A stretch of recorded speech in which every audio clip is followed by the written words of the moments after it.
What is going on, everybody, and welcome back into Airdry Studios. Today we're not only going to be sculpting but also painting. What, you may ask? This awesome little DOS Airdry Clay sculpted rock. Now it's sculpted over a foam core, and we're detail painting this with acrylics and inks, and then we're going to also add some green flocking to this. So stay tuned in real time as we go ahead and create this awesome little rock. All right, you guys, so let's jump into the content here, and let's go ahead and begin to sculpt in real time one of these little rocks here. Now, we're using DOS Airdry Clay again, and this is the largest of those rocks, and that's why I decided to make this one the real-time version of this. So we're using DOS Airdry. I'm going to go ahead and flatten that out, and we're going to wrap it all the way around the foam core. Now, this foam core was used during the Airdry Clay and foam testing that we had done in that full-length video where we were testing to see how well different foams reacted to clay and how they, how well they stuck together, the textures that they left behind and things like that. So that's a separate video. You can always go back into tips and tricks on my overall playlist list to check that out. So we're just going to kind of mush this in, making sure that there's no air between the clay and the foam there, making sure it's nice, neat, and tight, and well hugging the entire foam core. So I'm going to go ahead and build that out a little bit more, just to kind of make it not a complete, circle there. I wanted to have a little bit of just a more organic shape. So we're going to add a little bit here and there, just to kind of shape it out to make it look more like a realistic rock.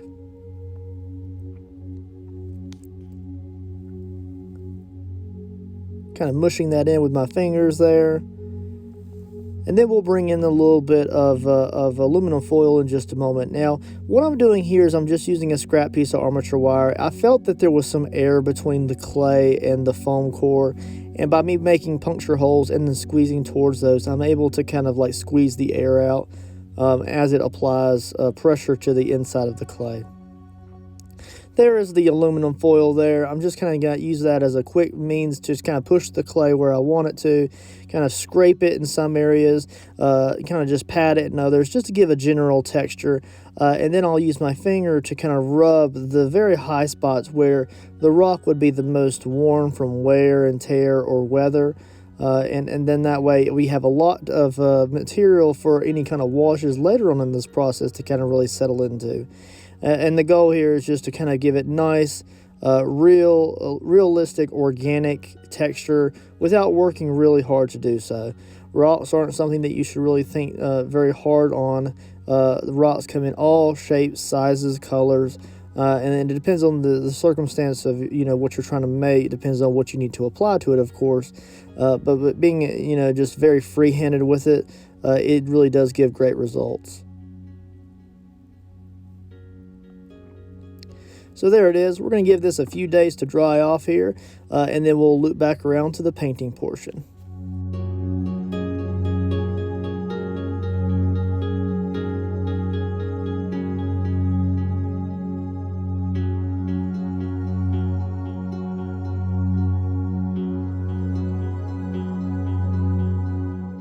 Alright, so let's just go ahead and jump into the Mars Black base.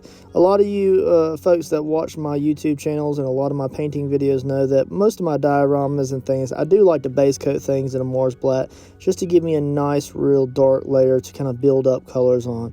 I'm not saying that I don't use white bases sometimes or maybe a brown base, but I really do like the Mars Black for some reason. It really does allow me to build highlights on top of these colors very quickly, but we'll get to that shortly. Now you can see here that this is fully dried here. I did have to give it around 2 to 3 days, and I did have to flip the rock upside down so that way the bottom of it wasn't settling on that plastic tray because it just didn't dry as fast when it's making contact with something. It's kind of like sealing the bottom of that rock. So flipping it over and then giving it an extra day allowed that bottom part to cure as well. Adding the foam core does reduce the amount of clay that you have to use to make something like this, which is pretty handy if you're trying to conserve clay or conserve money. If you don't want to burn through all of your clay making just the rocks, you can just kind of fill the gaps in with a little bit of foam, and it does reduce the weight just a tad.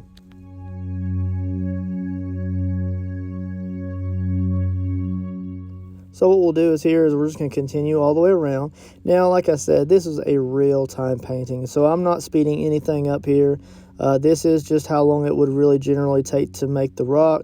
I'm just using that Mars Black just to kind of push into all of the nooks and crannies and making sure that I get as much of a coverage as possible. If there are any small places like little pinprick holes or something that the Mars Black doesn't get into, that's not a big deal. When we add washes and things like that later on in this this rock aging process, then it will kind of remedy that. So next in the process, after this is pretty much dry, you can hit it with a heat gun or wait a day or so, whatever you prefer. I wouldn't do wet on wet technique with this. Then we're going to take that same Mars Black and we're going to start to slowly introduce titanium white. Now you can use any kind of white you want, and this is kind of a partial dry brush, but a partial just full coverage. So just be very free-handed with your brush. Kind of don't chalk up on the brush. Just be very loose with it, and let the tops of the bristles really just kind of brush over any high spots, and let some of that Mars Black in the recesses show through. And when you come in with washes later on in the process, it really will kind of tone those washes into a darker color than they would be on their own. And you want to leave some of that Mars Black in the shadows underneath the edges, like kind of the ledges of the rock, and you kind of want to just let the darkness stay. I'm also going to slowly begin to introduce different browns here. Now, be free with this, guys. You can use burnt umber, raw umber. I even sometimes introduced like a raw sienna. You can use any brown that you would want. I'm using Winsor & Newton Galleria paint acrylics here. They are great paints. They're very fluid. They're very nice to work with. If you're using anything like a craft paint, which is a little bit more of a thicker texture, you may want to water that down just a little bit and then kind of pat it off on a paper towel before you really start to apply it if you want more of a dry brush look. But you can really see as we start to build up more of these highlights and we begin to introduce more titanium white into the mixture, then you'll start to see more and more of that rock texture that we used for the aluminum foil to show through. Now this is just supposed to be a nice relaxing process, you guys. So put on a pot of coffee, fix yourself some a nice cup of coffee, and sit back and relax with your favorite Netflix, or even better yet, a YouTube channel. And I know you want to look at more Byerly Studios videos, so make sure you hit up some of those binge-worthy playlists on my YouTube channel. There you can really see that brown showing through. So as I start to kind of increase the amount of titanium white, I'll ever so often just take some raw brown and kind of just do a dry brush over the existing colors. Some of this is wet on wet, so it's not really like super wet, but it's also tacky to where it's not really drying either. So it's kind of that perfect blend between I'm kind of mixing colors or kind of blending together a little bit on the high spots of the rock, and we're leaving those nice, beautiful dark colors there. You can start to see some of the highlights of that rock showing through as I bring more of that titanium white in. This is really satisfying. Anytime you get to do a dry brush like this, it just really is fun. It's supposed to be really relaxing, and I find that it is. Let me know in the comments, doing dry brushing like this, where you really start to see projects come to life, isn't that the most fun part of the project? Really seeing those details that you work to put in there really come forward? Let me know. So as we start to roll into some more of maybe a wet wash and some inks here shortly, just sit back and enjoy as we kind of finish out the overall highlighting of the high spots of the rock.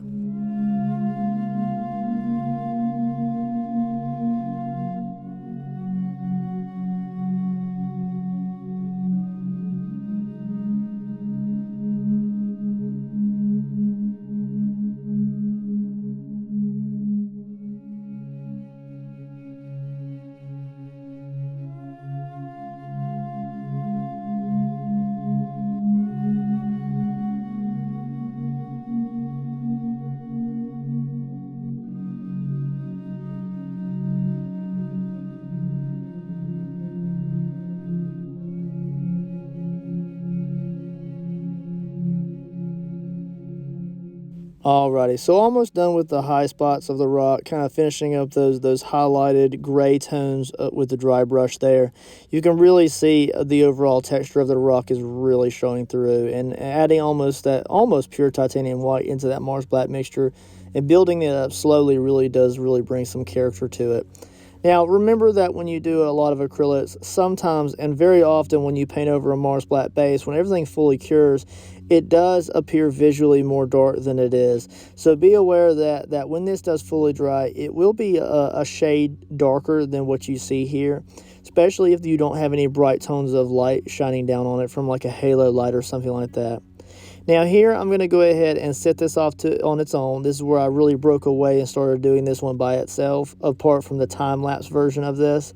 And I'm using the same old wash that I've used forever and ever. And I've stated this in multiple videos, but I like to use the washes that I have on hand at the time. Now, if I need to make a particular wash for something very specific, I will, and I have no problem with doing that. I do have probably 2 or 3 bottles that I use washes for, whether that be more of a dark color, more of a light raw sienna, or maybe even I have a Mod Podge one where I have watered down glue in it, and that dries clear as well. So what we're going to do is we're just going to begin the process of using the raw sienna wash here to kind of spray over that. So this is a mixture of rubbing alcohol, or isopropyl alcohol as it were, water, watered down different textures of acrylic paints, and I also believe I have a little bit of paint thinner in there, but the rubbing alcohol does the same thing. There are a few variations of different acrylics in here, and as I stated in previous videos and stated before, this color tone does change as I introduce more colors for other projects as I go from project to project. At this moment in time, this is more of a raw sienna, so you can see that it really did add quite a bit of a lighter brown tone, and it really settles into all of those nooks and crannies. You can really see it pooling around the top and on some of those ledges as it kind of rolls down the edges of the rock. And then we'll do this maybe 1 or 2 times, or if you were doing this on your own, you would do this as many times as you would like to. And all it does is it settles into the nooks and crannies, but not only that, it also kind of goes over those higher tones of titanium white and Mars black gray tones, and it kind of tones the white that you had left behind. So any of those really high spots where you have a lot of highlighted gray and titanium white, it really does kind of blend those colors out, and it gives them a very organic, natural brown color. Really like how it would be out in nature. Hitting that with a heat gun there, just so I can kind of expedite the overall process before we go into the next stages here.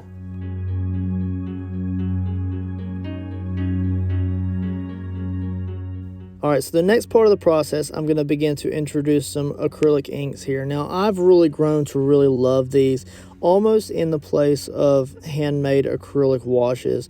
And washes really do have their benefit, really. Not only are they cheap to make, and you can really choose and nitpick over your colors that you choose to make your washes in. That way you can really just vary and customize things. But this right here is just pure color sometimes, and you can mix these as well. But I really just love how vibrant, how deep these colors are. Now this is a $1 and Rowney ink, and it's an acrylic ink, and I get these from Michaels. You can also order these online, and they have like a little dropper that comes with the bottle and everything, so you don't have to waste too much color dabbing it out. And usually for something like this, it literally only takes 1 drop. And you're going to just apply some water to your brush to kind of dilute it as you need to. And you're just going to let the ink pull on the end of your bristles of your brush and kind of put it into any nooks and crannies that you want. And then just do a nice light wash color over some of the areas of the highlighted rock. And as you can see there, it really tones it. And as you come in with future layers, if you were to keep going with this color, it would continually add darker and darker and darker colors. So here I decided to actually bring in some pure titanium white here and just give it some really, really bright glare highlighted spots over the very top of the rock. I really wanted to make it look like the sun is coming down, and this part of it is just really sunbeat and worn. And then it kind of accentuates the rest of the darker shades as it works down the overall rock face. So this is a process you can use, go between washes and dry brushing. But whatever you do, just don't completely cover all of that Mars black or darker color that you used on the base, because that really does make it feel more alive. Now you can see here, this is a very bright looking rock. It looks very highlighted in gray. And it's more so closer to titanium white than it is to Mars black, so it's a very, very light brown. But as you continue through the process, this kind of changes, and the inks and all the acrylics reacting together, then drying, will darken slightly. So always remember, it's going to darken slightly.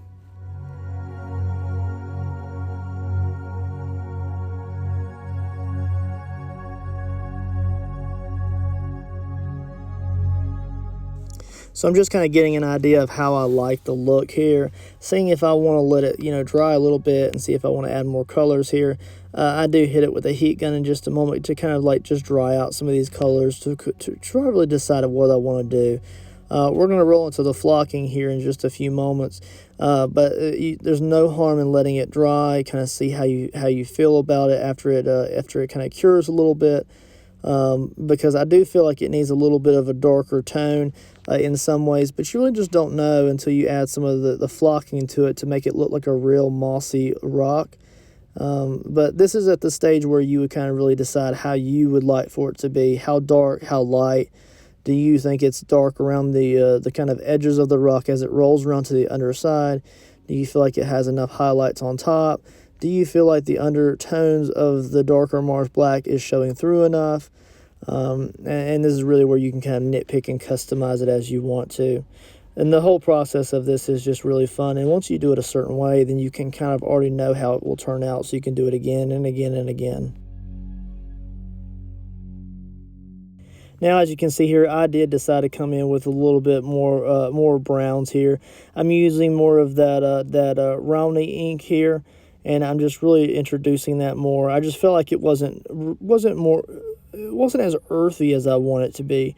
I didn't want it to look like pure concrete, so I wanted to bring a little bit more brown into it, really make it look a little bit more like it was outdoors, kind of aged a little bit with natural organic tones here. So I'm going to kind of really lay that on thick around towards the bottom of it, let it really sit into those nooks and crannies.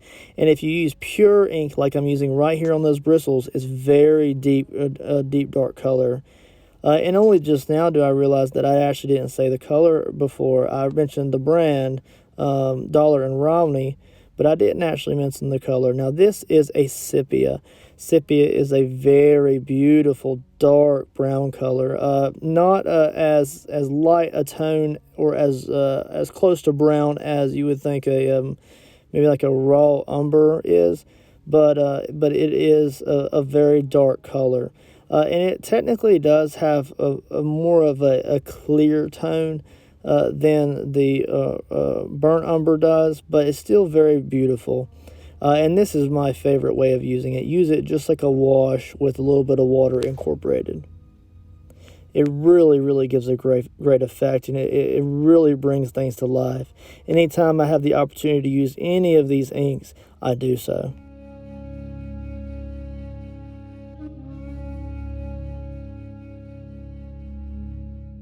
I think it's looking pretty good, you guys.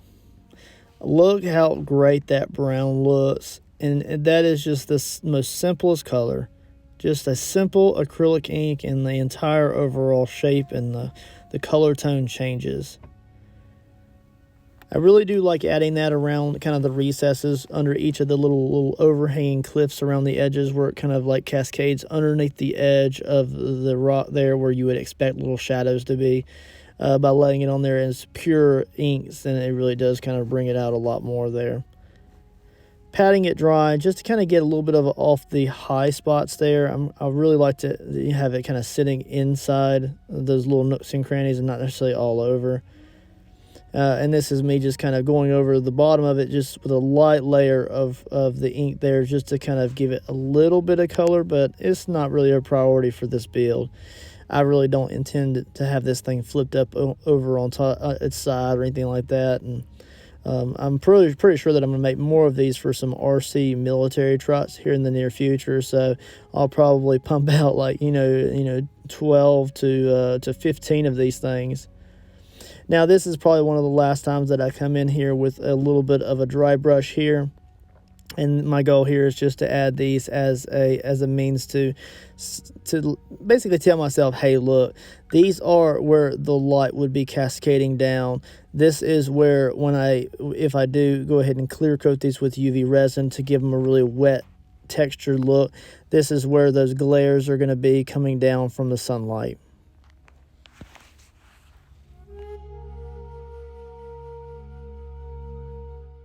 What do you think, you guys? Look how cute this little rock is.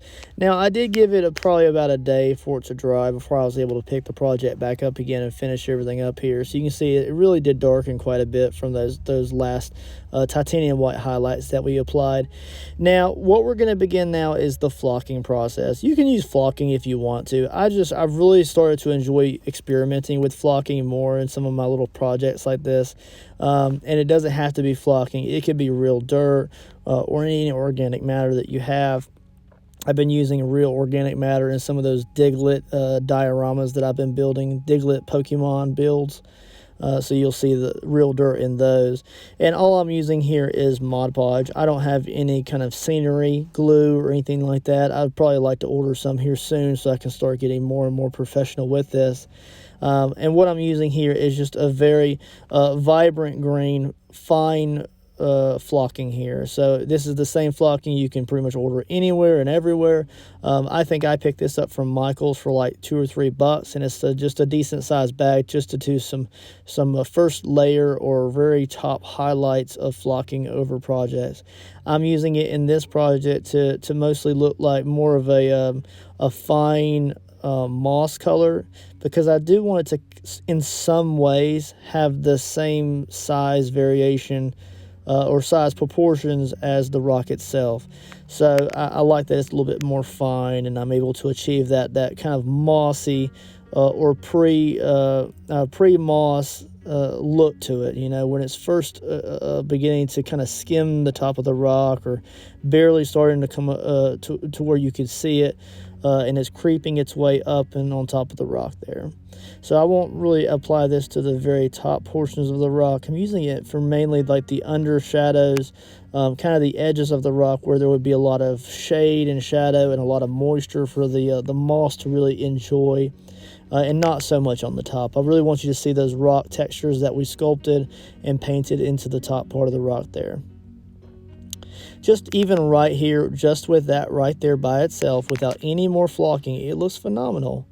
And you don't have to go above and beyond here. Don't cover up all of your details. I'm using the side of the brush so that the flocking or my Mod Podge isn't going to be completely recessed into all of those nooks and crannies.